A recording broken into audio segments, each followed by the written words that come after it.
This week marks 1 year since the historic selection of a Chicago Catholic cardinal as Pope.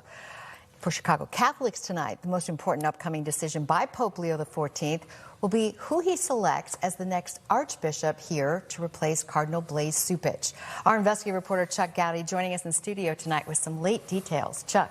Allison, at age 77, Cardinal Blase Cupich is still on the move every day and on the job. But even with the help wanted sign figuratively posted at Holy Name tonight, there is no official time frame for the Vatican to hire a new archbishop or a list of frontrunners to replace Cupich, who's been in charge almost 12 years.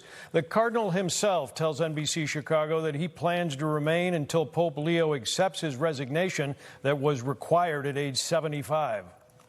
It's hard to know. I sent in my resignation 2 years ago. I think they lost the letter. In his first year, the Pope has appointed nearly 300 new bishops across the globe, less than 10% of the Church worldwide leadership. 12 bishop appointments made here in the U.S., including this fellow Chicagoan, Ron Hicks, a protege of Chicago Archbishop Cardinal Blase Cupich. Hicks was transferred by the new Pope in December from Bishop of Joliet to the top Catholic Church position in New York City. Is Bishop Hicks moving from Joliet to New York his biggest appointment in the U.S. so far? Absolutely, because if you look at the kind of coaching chart for bishops, for all the wonky people out there, Cardinal Cupich's coaching chart is very full. There are 4 archbishops out of his former deputies, Omaha and Milwaukee and Cincinnati, and now the big one, New York. Cardinal Cupich is 2 years past mandatory retirement, and Ron Hicks was considered a frontrunner for his mentor's position.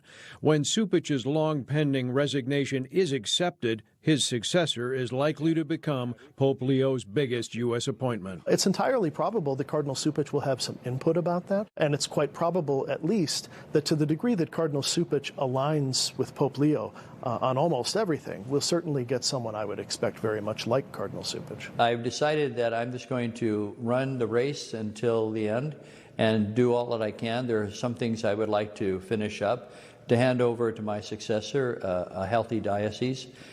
So I'll take a day at a time. A lighthearted Cardinal Cupich in this interview with NBC Chicago's Marianne Ahern as he weighs when Pope Leo will actually accept his resignation as Archbishop of Chicago. I would note that last year he appointed me to a new position in Rome that takes me over there for other meetings, and it's a 5-year term. So I wonder how good their math is over there. Some archbishops have managed to stay on for years after reaching retirement age, a few working even into their 80s. One important Catholic consideration is Cupich and other cardinals do not get a vote for Pope once they reach age 80. We will hear much more from Cardinal Cupich on the occasion of Pope Leo's 1-year anniversary this Friday when I join Marianne Ahern and the NBC 5 News team at 6:30 p.m.